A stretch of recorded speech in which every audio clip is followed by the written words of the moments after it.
Welcome everybody to this campaign webinar and phone bank party. As I say, some great parliamentarians have joined us. Thangham Debonair, Bill Esterson, Lucy, of course. I expect we're going to get more. I'm expecting Ruth Cadbury to be with us shortly. We've got a number of candidates whom you'll meet during the course of the conversation. One in particular during the phone bank, and that's Philip Ross, a PCC candidate, as I mentioned. We've got members of Labour business, supporters, and we've got somebody I hadn't met before, Gail McDade, who's known as the Queen of Dialogue. I'm asked to introduce her as that, and she'll be helping us, those of you who are new to Dialogue, through the phone bank process at 2 o'clock. Lots of people on this call, Hamish, have been phone banking with me for some time, and they're laughing that no matter how much I get promoted, I still do phone banks. Well, we're very pleased to have you on our side, because some of us have done phone banks, some of us haven't, and we really need your help. Now, I'd also like to welcome my co-host, Liz Minns, who's up in the top left corner, as I am in deepest rural Wales, where my broadband is not of the greatest. So if I lose my signal, Liz will take over, thank goodness, and will keep us going. So I'm going to continue to let people in, but I'd like to kick off really to say welcome again to all of you who've joined us. Just to avoid disappointment, I want to make one thing absolutely clear, and that is that this is not a policy debate. You won't be hearing any policy wonkery today. As it says on the tin, this is an unashamedly campaigning event. It's about getting as many Labour candidates as possible elected on May the 6th. And our pitch is a very, very simple one, that Labour is better for business. And how can we say that? Well, we can say it because I think it's pretty clear that the Tories in Westminster have let down British business. Huge gaps in the support package for businesses affected by lockdown. No doubt we'll come on to talk about that. And of course, a very bad deal on Brexit. Whereas under Keir Starmer's leadership, we now have an unashamedly pro-business Labour Party, a party for businesses as well as for workers and their trade unions, working as partners with Labour administrations in councils and regional mayors and devolved administrations up and down the country. So we make no apology for saying that Labour is better for business. Of course, we've always known that. Our members in Labour business have always known that. Ever since Labour business was founded in 1972 by Harold Wilson, our members are Labour Party members who are in businesses, small, medium and large, in all sectors up and down the country. And they were not at all surprised when Boris Johnson was caught out saying that his approach to business was a four-letter word beginning with F. Our mission since 1972, it's still the same, is to bust the myth that the Tories are the party of business and to reaffirm that Labour is the natural party of business as well as the party of workers and their trade unions in partnership with government. And I think that the pandemic has provided some striking examples of why Labour is better for business. After all, it was Labour working with trade unions and indeed with businesses that championed financial support for businesses affected by lockdown, particularly the furlough scheme, which probably would never have happened without us and certainly wouldn't have been extended without our campaigning. And it's Labour working with trade unions and businesses that have campaigned for more support, for example, an increase in statutory sick pay to make sure people aren't forced to go to work when they are sick. And it's Labour and trade unions and businesses that have highlighted the gaps in the government's financial package, particularly the 3 million self-employed who are excluded from any support. And I'm sure we'll want to talk about that as well. That's why our members know that Labour is better for business. And that's why we're calling on our friends in the business community to vote Labour on May the 6th. For stronger businesses, for stronger communities, for a stronger economy. And there is no one better qualified to drive home that message than our very special guest of honour today, Shadow Business Minister Labour and Co-op MP for Manchester Central, Lucy Powell. So Lucy, welcome. Thank you so much for joining us. It's been quite a busy day for you, but you're among friends. You can relax now, kick off your shoes, and we're going to have a little conversation. I'm going to ask a few questions, and I'm going to invite members of the audience to come in with questions or brief comments. We'll make it quite informal. Just wave or signal, and I'll do my best to call as many as possible. So, Lucy, thank you so much for being with us. Can I just kick off the conversation by asking you how you think these elections are looking for Labour from where you sit? Yeah, well, thank you so much for having me and for organising this. I know all our candidates and those running the phone banks like Gail and others, really appreciate this. And I was reminded just yesterday, I was speaking to some business people in Cornwall, and they said to say, hello, Hamish. Right, yeah. The Labour Business Network extends all quarters of the country. So everywhere I go, I meet somebody who knows one of you, and you especially, Hamish. So thank you very much for having me. And yeah, the one thing about being able to work from home is that I can do it in my slippers. So I don't need to kick my shoes off, because I've done all the media I've done today in my slippers. But yeah, it's been quite a sort of full-on day.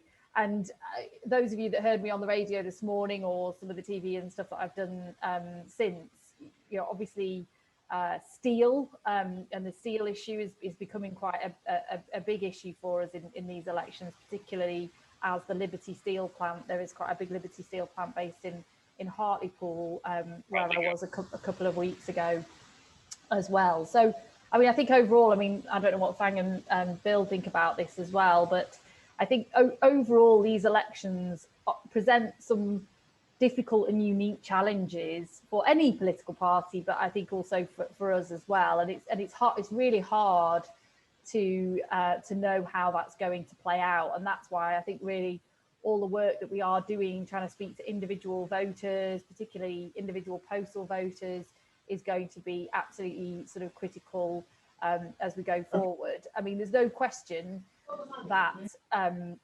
Labour, after the 2019 general election, that was our worst election performance, sort of really pretty much in our history, in terms of the fewest number of MPs, and the kind of way that it broke up our previous voter coalition that had been crumbling. The red wall had been crumbling for 10 years, but it really did sort of come crashing down in that particular election. And there were a lot of long-term trends that led to that, that really it's too soon for us to expect a kind of massive pushback from that. I mean, I was involved in that Labour Together report that we did, which I think I've spoken to you all about before on the election. And I think if we think that simply having a different leader and Brexit no longer being quite the same issue that it once was means ping, Labour back at the top of the polls and we're going to romp home winning an election, I think that would be a big mistake. So we,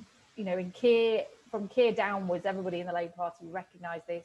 We really do have a mountain to climb, and these elections are sort of an early test, but I always think they come at it's a difficult point in the electoral cycle to really test them. And then you add into that I think turnout will be a key issue because of COVID. People won't want to go to the polling stations in the way that they normally would. People are still out of the habit of sort of going out and doing things like that.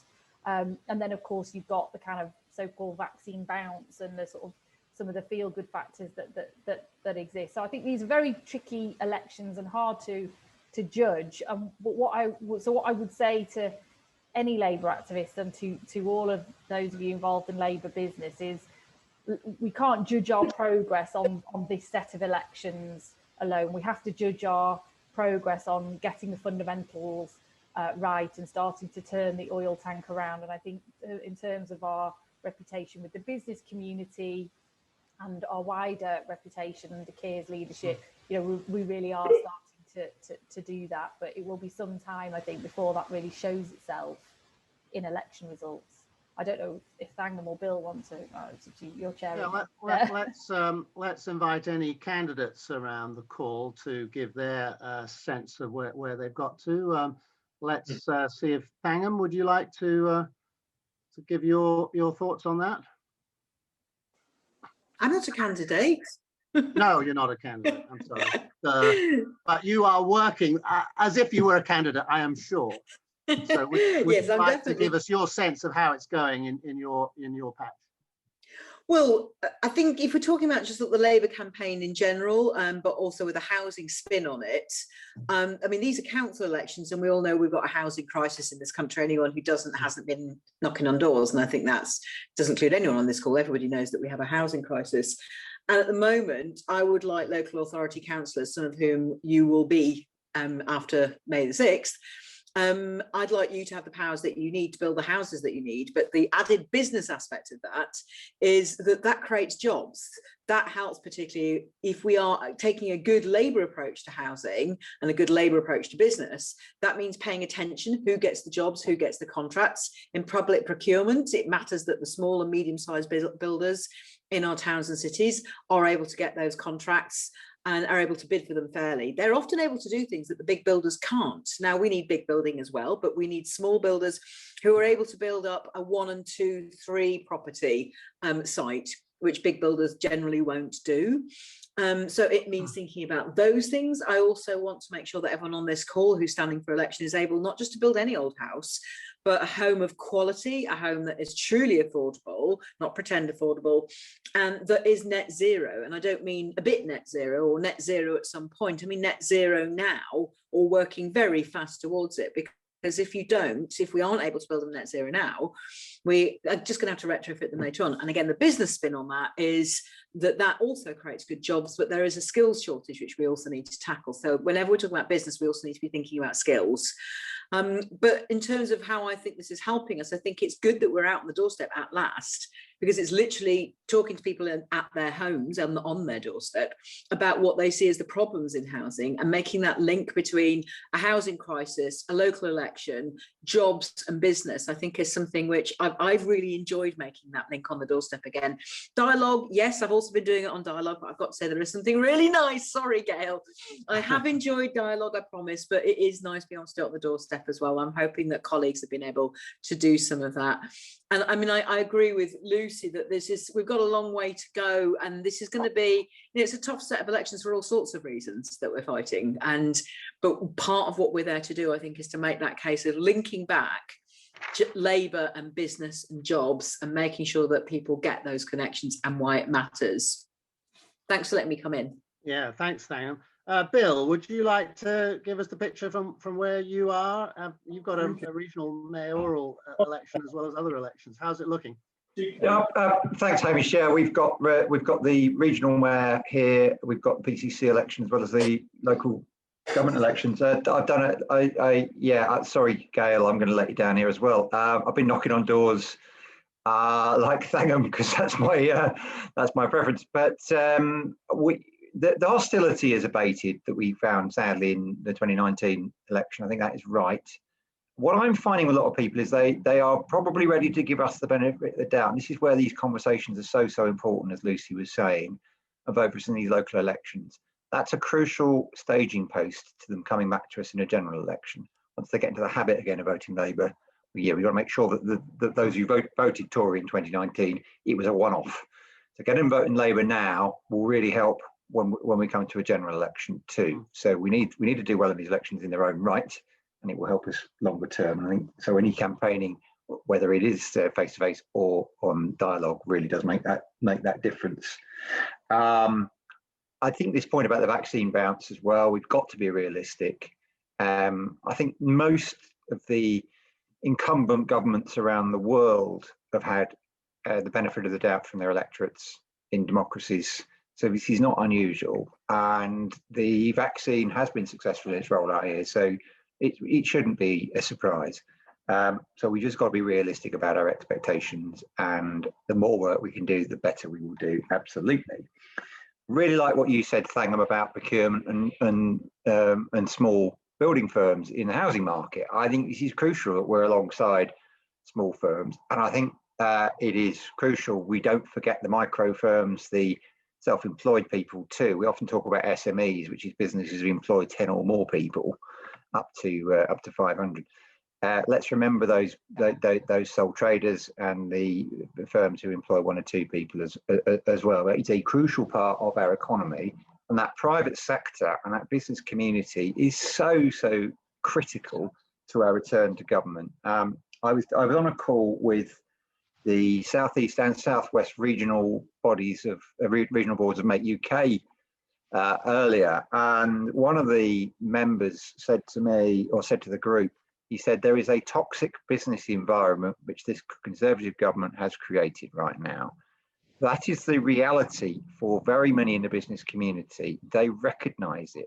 This is a golden opportunity for us to demonstrate our credentials, to build on the history that you set out, Hamish, about what Labour's roots really are as a pro-business, pro-worker party. But it is a job of work, and I think the engagement I've had through my time as Vice President of Labour Business, this is what you've been doing brilliantly, and I think we can push on from there right now. And these elections are a key staging post. Well, thanks, Bill. That's a really good segue back to Lucy, if I may, because I wanted to ask you, how do we get that message across, Lucy, that Labour is in fact better for business? We've been working on this for a good many years. And I agree with Bill, it's a fantastic opportunity because the government really has let down the business community. So what's your approach to making the case that Labour is better for business? Well, you're absolutely right, and you've done brilliant work over many years to keep that reputation and that flag flying internal to the Labour Party.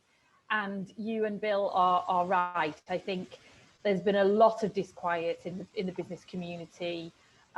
Notwithstanding the unprecedented economic support packages that we have seen during the pandemic, the furlough scheme and the cash grant scheme, the business rates holiday and things like that, stuff that we called for and we fully support. And the vast majority of businesses would be appreciative of that. But I think time and time again, they have felt that they weren't being listened to by the government.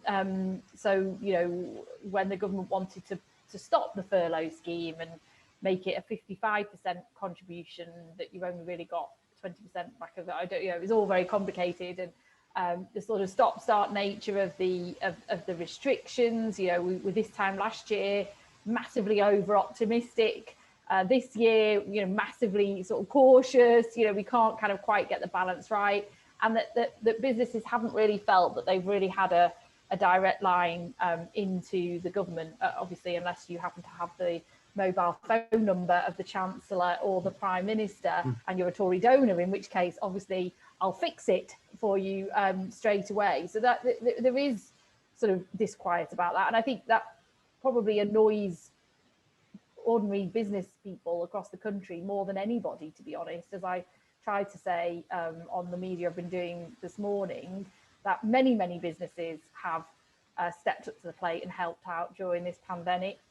Many businesses have found themselves on difficult times and been left out of the support, or their sector just hasn't had any support at all, and yet they've not had that direct line to the PM or the Chancellor, and so it does sort of stick in the core a bit, really, that some people get that special treatment, not least someone who's decided to offshore their business in order to avoid paying tax in this country, who then wants some special favour in return. So I think there is a sort of a space there for Labour.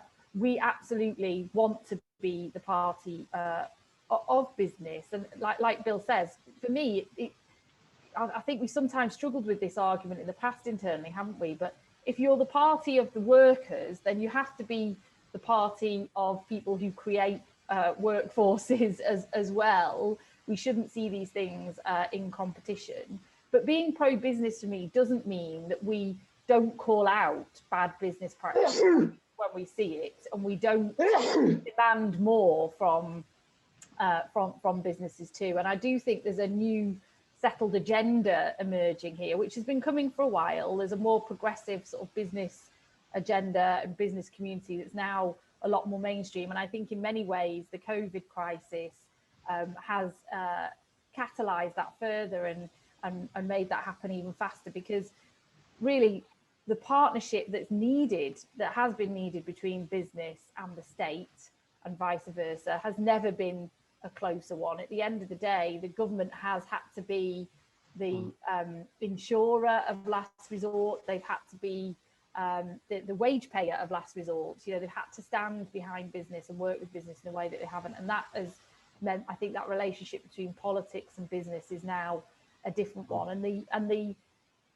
more progressive, outward-looking business leaders, which are very much the mainstream, want to be part of that agenda around how can we now create a different kind of economy, an economy that's not a shareholder-driven, market-driven, totally market-driven to the exclusion of everything else economy, but an economy that is sustainable, an economy that is more stakeholder than it is shareholder, and that is more aligned with a commitment to place, to people, and to meeting our sort of climate targets as well. And you know, that's, I think, where it's that agenda that Labour wants to forge with business, working together and alongside. And it doesn't mean to say that we won't criticise, and it doesn't mean to say that, you know, all profit is good profit or anything like that either.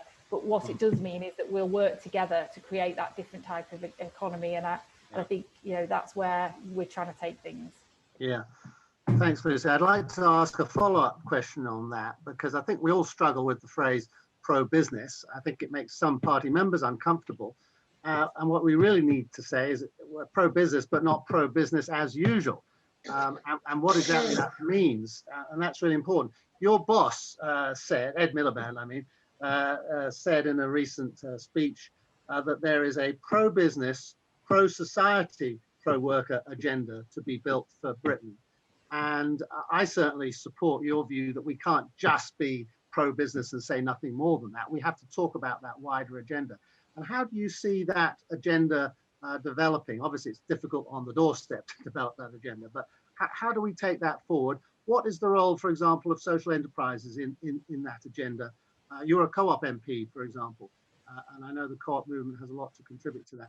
So I promised this wouldn't be a policy wonk kind of event, but it would be useful to get your take on how we see this pro-business, but not pro-business as usual agenda being taken forward by the party.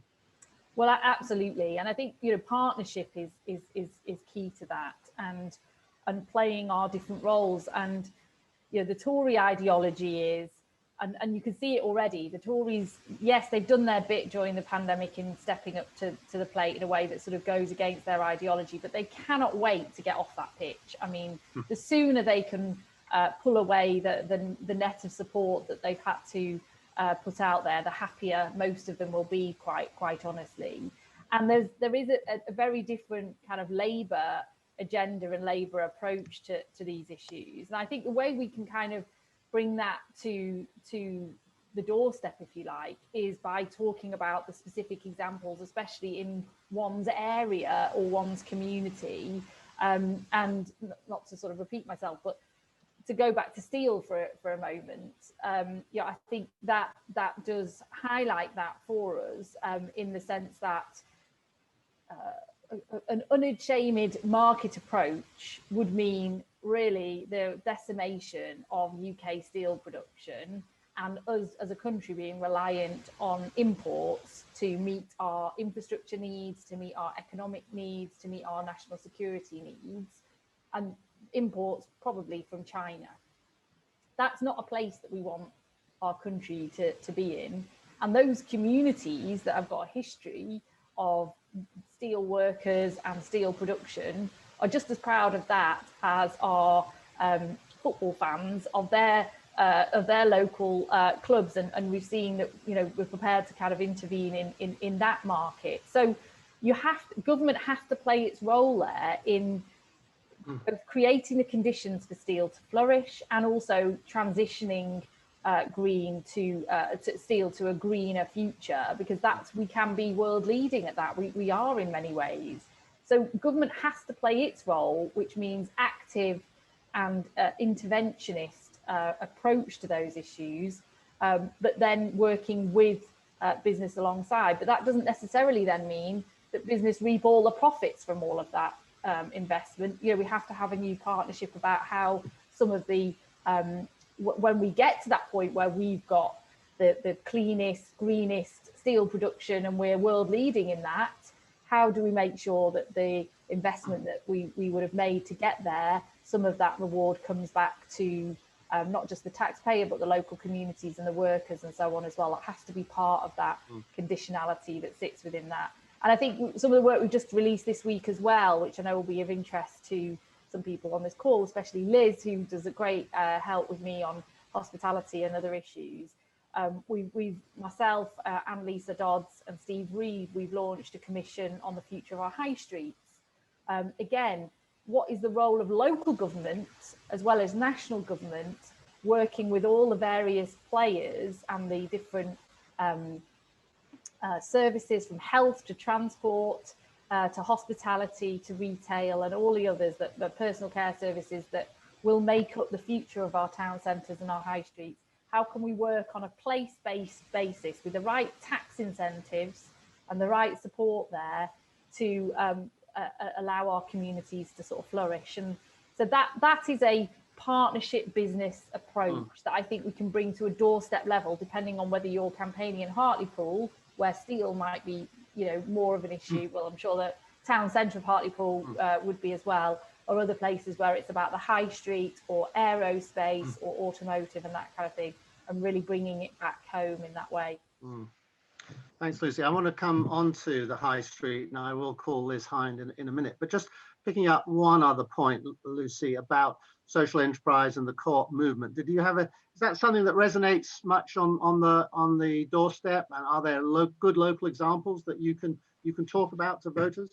Yeah, sorry, I forgot. I meant to sort of go on to that bit as well. But yeah, I mean, obviously, I think the social enterprise, the cooperative model, the different models we see where we aren't just talking about shareholders as the only stakeholder, but employees as a key stakeholder, or members as a stakeholder, or the whole business as a social enterprise, you know, is absolutely critical in terms of delivering this new type of economy. And it's not always the easiest thing to explain, but yeah, there are really good examples, I think, in terms of that approach when it comes to good businesses in certain places, when it comes to the work that cooperatives and social enterprise do in being anchors and in being coordinators of things like a high street transformation programme. And there's lots of good local examples of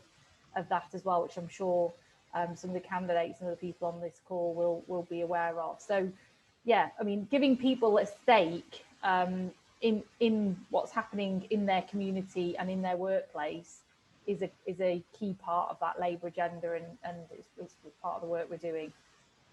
Great, thank you, Lucy. Liz Hind. Liz is actually a candidate and also chair of the Women in Business Policy Group of Labour Business. We have our work cut out within Labour Business, like other social societies, to get more women involved. And Liz leads the charge on that for us. But she's also a pub landlady and a candidate. So I wondered, Liz, what your thoughts were about campaigning on the basis that Labour is better for business. Well, first of all, I have to say thank you to Lucy, who's done a brilliant job over the last year of talking to some quite robust opinions on pubs. Pub owners can tend to speak their minds, and I think she's done a great job with that. And of course, if you want any evidence on High Street and hospitality on the High Street, then, you know, we're ready at York Law School to produce that evidence for you. Give me a call. So, I mean, as a candidate, obviously that's something that I've been talking to people on doorstep, because I'm known locally as the pub landlady. And I think we are beginning to break through on that. I think that there is quite a lot of sympathy that I've heard to sort of the Labour's position on that, because, you know, we are really quite angry that we've not had the access that other businesses have had. You know, the meeting that myself and Lucy went to, I think it was a couple of weeks ago now, with pub groups. I mean, the issue that was brought up was pub tenants can't get the same access that some of the big players get to, because we don't have an independent voice, and some of the lobby groups are mates with Tories, and that is something that has been coming up for quite a long time now. And there is now that feeling that there isn't a level playing field within business, and that to get on in business requires you to have a Tory chum. So as a pub landlady standing in an election, it's something that I'm finding that I'm getting quite a lot of sympathy for. And of course, I can talk at length about the problems that I've had trying to run a business over the last year without getting any support from my local authority at all. I've had no visit from an EHO in a friendly capacity to help me out, with the restrictions that I've got. And there's been a real feeling locally that we're against the council, we're against the EHOs, the police, the licensing officers, and that they're there to come and fine us £1,000 if we don't follow this week's set of rules. So my feeling on the doorstep, I mean, it's certainly a lot better than 2019.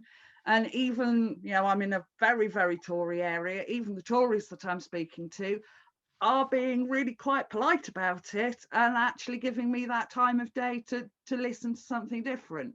So, I mean, I agree with what Lucy was saying earlier. We have got a tanker to turn around, and that's not going to happen this election. But I think I'm seeing, even in a staunch blue area, that actually some of what we're saying is getting through.